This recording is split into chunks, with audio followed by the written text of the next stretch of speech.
जिस तरीके से अभी हम बात कर रहे हैं कि अभी मुज़ाकरात चल रहे थे, 10 रोज़ा जंग बंदी थी और सिचुएशन कुछ ऐसी थी कि जो मीडिएशन की कोशिशें करा रहे थे बशमूल पाकिस्तान के, 6 अप्रैल तक जंग बंदी थी। उससे पहले ये खिताब ट्रंप का, और इसमें क्या हम कहें कि हम एक्सपेक्ट कर रहे थे कुछ नया होता, लेकिन कुछ ऐसा नया नहीं था।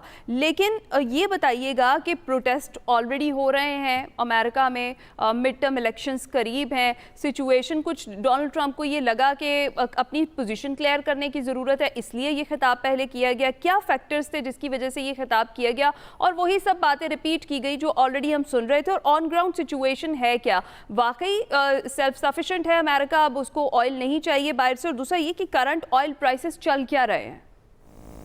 बिल्कुल, जैसे ही डोनाल्ड ट्रंप की स्पीच ख़त्म हुई है तो तेल की प्राइस 5% से बढ़ चुकी है और $106 के ऊपर जा चुकी है फ़ी बैरल। अमेरिका के अंदर ऑन एवरेज $4 अ गैलन की प्राइस है, और ये एक बहुत बड़ा बेंचमार्क होता है। $4 के ऊपर अगर पर गैलन ऑयल प्राइस हो तो यूजली जो सदर होता है या जो पार्टी पावर में होती है वो इलेक्शन नहीं जीतती। अब डोनाल्ड ट्रंप के हालात वैसे ही कुछ अच्छे नहीं थे इस जंग के बाद। यूजुअली जो प्रेसिडेंट्स होते हैं स्पेशली अमेरिका के, वो तब जंग शुरू करते हैं जब उनको इलेक्शन जीतना होता है, कि वो कोशिश करते हैं कि लोग उनको सपोर्ट करें। लेकिन ये एक पहली जंग है अमेरिका के अंदर भी जिसमें जंग शुरू होने के बावजूद लोग जो हैं वो प्रेसिडेंट के पीछे नहीं खड़े हो रहे। ये एक बहुत अनोखी बात है कि इतनी ये अनपॉपुलर जंग है, स्पेशली शुरू में। बाद में जाके तो इराक वॉर और अफगानिस्तान की जंग भी इधर अनपॉपुलर हो गई थी, लेकिन ये शुरू से अनपॉपुलर है। तो ट्रंप साहब की एक थिंकिंग है कि मेरे जो एडवाइजर्स हैं, मेरी जो व्हाइट हाउस स्पोक्स पर्सन हैं कैरोलाइन लेविट, वो मेरी ये कहानी नहीं बता पा रही, तो मैं खुद जाके ये बताऊंगा। लेकिन ये कहानी भी अमेरिकन वोटर, जो अभी रिएक्शन आ रहे हैं लोगों के ट्विटर के ऊपर, बाकी जगहों पे, वो लोग कन्विंस नहीं हो रहे। वो कह रहे हैं कि भाई हमें अभी तक समझ नहीं आ रही कि ये जंग शुरू क्यों हुई है, ये हमारी जंग है ही नहीं, ये तो इजराइल की जंग है। और ये जो एक फीलिंग है, और फिर ऑयल की प्राइस का बढ़ना, स्टॉक मार्केट जो है वो गिरना शुरू हो गई है। इसका मतलब ये है कि ट्रंप जो है वो अब ये एक नैरेटिव की जो जंग होती है, एक बयानिए की जो जंग है, वो अब हारना शुरू हो रहे हैं। एक बहुत ही वैसे तो एक बहुत वो लगता है कि ईरान जीत रहा है, अमेरिका हार रहा है, लेकिन इसके एक बहुत बड़े इम्प्लीकेशंस हैं स्ट्रेटेजिकली पूरी दुनिया के लिए। क्योंकि ये सिर्फ इस जंग की बात नहीं है, ये अमेरिका का जो सुपर पावर का एक इमेज है उसके अंदर एक बहुत बड़ा पंक्चर है, वो मुकम्मल तौर पर टार्निश होता हुआ दिखाई दे रहा है, और रिस्पॉन्सिबल डोनाल्ड ट्रंप दिखाई दे रहे हैं।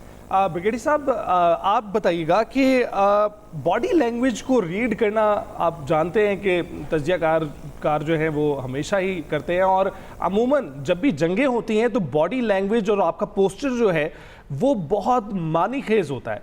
इस वक्त हमने देखा है कि डोनाल्ड ट्रंप ने जब खिताब किया तो बड़े शिकस्त खुर्दा वो सुनाई दे रहे थे, और ऐसा लग रहा था कि वो तकरीर करना नहीं चाह रहे पर कर रहे हैं। इससे पहले वेनेजुएलियन सदर के साथ जो कुछ उन्होंने किया, उस दौरान की तकरीर उठा के देख लीजिए तो आपको एक जीत का एलिमेंट दिखाई देता था। अभी आपको बॉडी लैंग्वेज में कुछ नोटिसेबल नजर आया?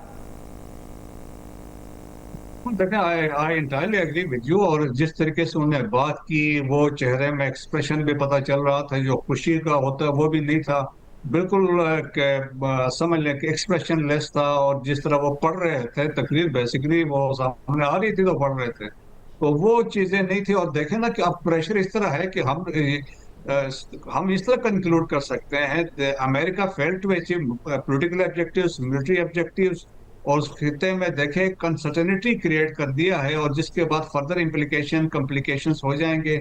और अमेरिका के अंदर आप देखें कि popularity graph has already gone down, और हर गुजरते दिन के साथ ड्रॉप होती जा रही है, और 60% अमेरिकन ने इस जंग को अपोज किया है। और फिर आप देखें नो किंग्स की rally 3000 cities across America, millions जमा हुए हैं। तो मेरा ख्याल में कि जो थ्रेट है मिड टर्म इलेक्शन से पहले, तो वो तो एक वाज़ेह इंडिकेशन है। कांग्रेस और सेनेट में अपनी जो स्टैंडिंग थोड़ी सी है, तो अब ये मिड टर्म इलेक्शंस के बाद तो मसाइल पैदा होंगे। अगर ये लूज करते हैं तो फिर तो इनके आगे इम्पीचमेंट के भी मसले होंगे। तो मेरे ख्याल में ओवरऑल देखा जाए तो कहते हैं ना कि इनके एडवाइजर जो थे, हॉक्स थे, या इस तरह मार्को रूबियो है या पीट हेग्सेथ है, जिस तरीके से आप उनकी बातें सुने, उनके प्रेस कॉन्फ्रेंसेस सुने, रेटरिक्स उनके सुने, मेरे ख्याल में हासिल कुछ नहीं हुआ, और फर्दर उन्होंने खिते को फर्दर मजीद बहरान में धकेल दिया।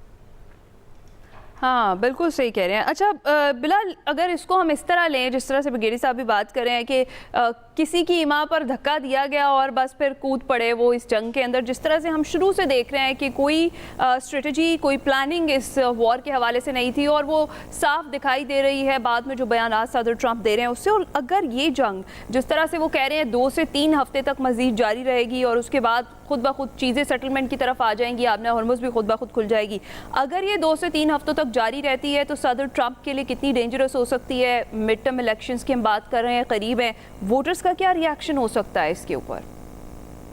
देखें, 2 चीज़ें इसमें, एक जंग की सिचुएशन है और एक वोटर्स की सिचुएशन है। जहाँ तक जंग की सिचुएशन है तो ट्रंप साहब ये करना चाह रहे हैं जिस तरह गली में लड़के क्रिकेट खेलते हैं तो अपनी बैटिंग लेने के बाद बोलें कि बस अब हमारी बैटिंग हो गई, अब हम जा रहे हैं। तो बिल्कुल उन्होंने ये करा है कि अपनी तरफ से उन्होंने बमबारियां करी हैं, उन्होंने बोला है कि भाई हमने 10,000 टारगेट मार दिए, हमने इतने हज़ार टारगेट मार दिए। लेकिन टारगेट मारना जो है वो एक इनपुट है और वो ऑब्वियसली अमेरिका की आर्मी और एयरफोर्स से कोई कम्पीट नहीं कर सकता। लेकिन पॉलिटिकली और स्ट्रेटिजिकली और इकोनॉमिकली बहुत बुरी तरीके से ईरान ने जो है वो स्टेटस को अनसेटल कर दिया है अमेरिका के लिए, और अमेरिका ने के अपने दोस्तों के साथ अमेरिका की लड़ाइयाँ करवा दी हैं, चाहे वो सऊदी अरेबिया हो, चाहे वो यूरोपियन ममालिक हों, चाहे वो ऑस्ट्रेलिया हो जहाँ तेल की शॉर्टेज शुरू हो गई है। तो ये एक बहुत ही मल्टीपल लेवल्स पे जो है वो एक फेलियर क्रिएट कर दिया है ईरान ने अमेरिका के लिए। 2-3 हफ्तों में अगर ये इतना प्रेशर डालते रहा ईरान अमेरिका के ऊपर तो अमेरिका वाकई में अपनी बैटिंग करके छोड़ के भाग जाएगा मैदान, बोलेगा भाई हमारी बैटिंग हो गई, अब तुम जानो और तुम्हारी जो रीजन के लोग हैं और जिनको तेल तुमसे चाहिए वो जाने, हम जा रहे हैं। तो ये एक चीज हो सकती है और ये दुनिया के लिए बिल्कुल भी अच्छी नहीं होगी। जहां तक वोटर्स की बात है तो ट्रंप साहब जो है एक लूज लूज सिचुएशन में वो जंग कंटिन्यू करते हैं तो वो अपने वोटर बेस को लूज करेंगे। वो अगर जंग हारते हैं तो फिर भी वो अपने वोटर बेस से जो है वो गुस्सा खाएंगे। तो अब ट्रंप साहब जो हैं वो पहली बार एक बुली हैं, लेकिन वो पहली बार उनका कोई मैच आया सामने जो उनको आंखों में आंख दिखा रहा है और कह रहा है कि हमें दिखाई दे रहा है, जंग लड़े। दुनिया भी देख रही है इस वक्त, दिखाई भी दे रहा है। बिलाल बिल्कुल ठीक कह रहे हैं आप। ब्रिगेडियर साहब, ये इस वक्त जो मिलिट्री बिल्डअप हो रहा है इसके बावजूद ये तो इंडिकेशन है कि जंग इस वक्त जारी है और यहाँ पर अहदाफ मुकम्मल नहीं हुए। और हमने देखा कि अगर इन अहदाफ की बात की जाए जिनका जिक्र किया जा रहा है कि जी हमने मुकम्मल कर लिए, रजीम चेंज हो गया, तो वो तो पहले दिन ही हो गया था। वो तो 28 फरवरी को जब इन्होंने हमले किए थे उसी दिन उस सारी क़यादत को टारगेट कर दिया गया था।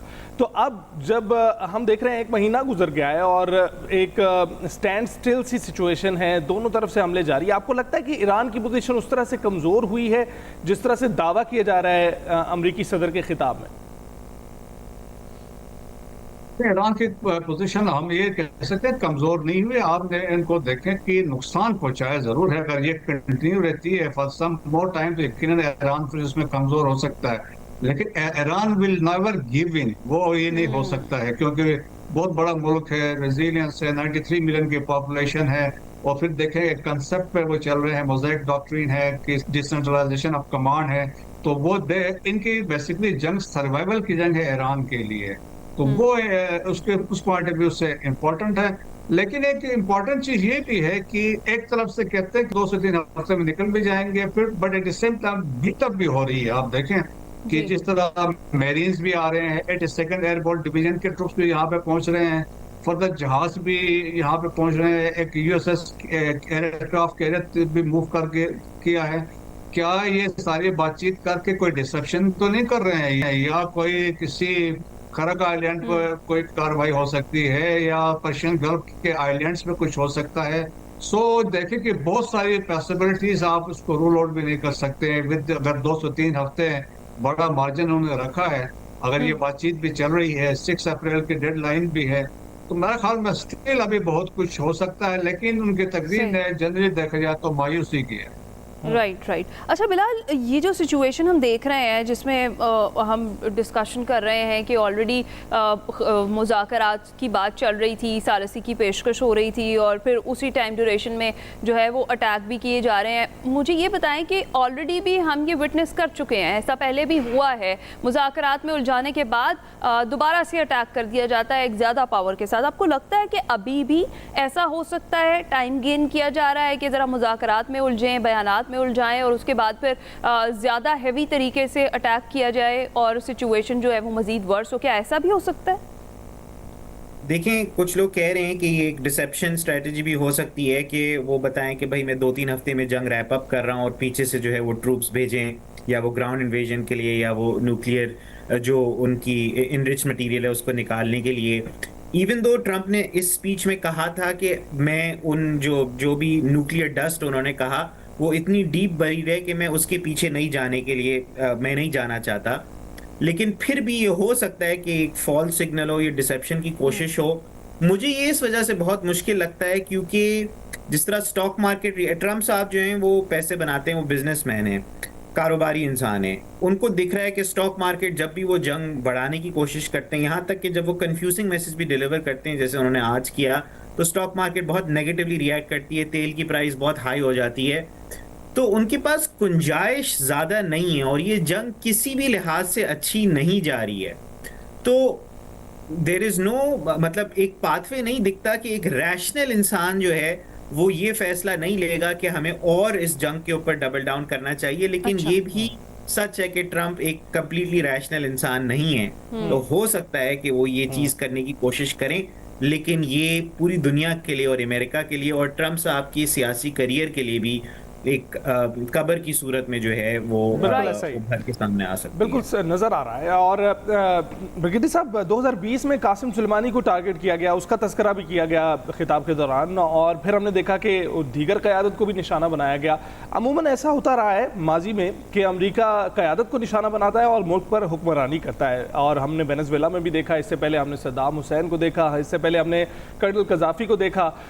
तमाम लीडरान के ख़ात्मे के बाद हम देखते हैं कि पूरी तरह से मुल्क पर काबिज हो गए। यहाँ पर ईरान रेजिस्ट कर रहा है। आपको क्या लगता है जो एलिमेंट ऑफ सरप्राइज ईरान ने दिया है वो कितनी देर तक बरकरार रह सकता है? जो कि हमें नज़र आया आबनाए हुर्मज़ के अंदाज में, हमें नज़र आया उनके सुपरसोनिक मिसाइल्स के एतबार से, और नज़र आया हमें उनके रजीम चेंज को रेजिस्ट करने के अंदाज में।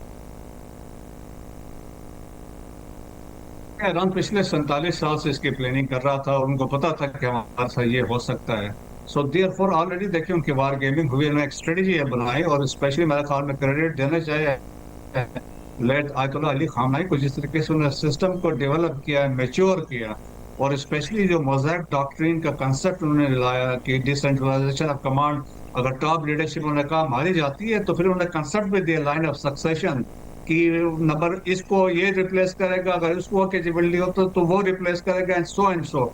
तो एक सिस्टम ऐसा बनाया कि कंटिन्यूटी ऑफ कमांड है। तो अभी आप देखेंगे डिसेंट्रलाइज तो कर दिया कमांड में, लेकिन उसमें कंसेप्ट है यूनिटी ऑफ एफर्ट, है कि सारे मिल के पड़ोसी, मिसाल को 31 सूबे, हर सूबा फैसला खुद करता है, लेकिन वो कोऑर्डिनेशन लेफ्ट राइट वालों से भी करता है, फिर सेंटर में इतला भी करता है, तो वो कोऑर्डिनेशन भी है, तो यूनिटी ऑफ एफर्ट भी है।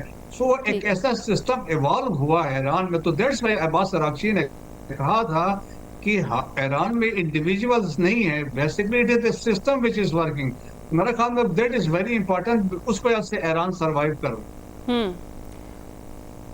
दुरुस्त, बिल्कुल ठीक है। बहुत शुक्रिया ब्रिगेडियर रिटायर्ड मसूद अहमद खान साहब, मोहम्मद बिलाल लखानी, आप दोनों हमारे साथ मौजूद थे, डिस्कशन कर रहे थे जो अमरीकी सदर का बयान सामने आया जिसमें उन्होंने जंग जारी रखने का ऐलान कर दिया है। समझ नहीं आ रही कि 2 से 3 हफ्ते क्यों चाहिए अब अमरीका को। ऑलरेडी जब वो ये ऐलान कर चुके हैं कि क़यादत हमने ख़त्म कर दी, बहरिया ख़त्म कर दी, तो अब न्यूक्लियर प्रोग्राम जो था, मिसाइल प्रोग्राम था, उसे ख़त्म कर दिया, तो अब क्या जवाब बचा है? और उधर से जो ईरान है वो ये कह रहा है कि अगर सब कुछ ख़त्म कर दिया आपने तो आबनाए हुर्मज़ से गुजरते दिखाई देखते हैं कि सिचुएशन आगे क्या रुख इख्तियार करती है। बहुत ज़्यादा ब्लोज लेने के बावजूद भी ईरान स्टिल स्टैंडिंग, और इस वक्त सूरत हाल जैसे चल रही थी वैसी चलती हुई नजर आ रही है। हम ब्रेक पर जाएंगे।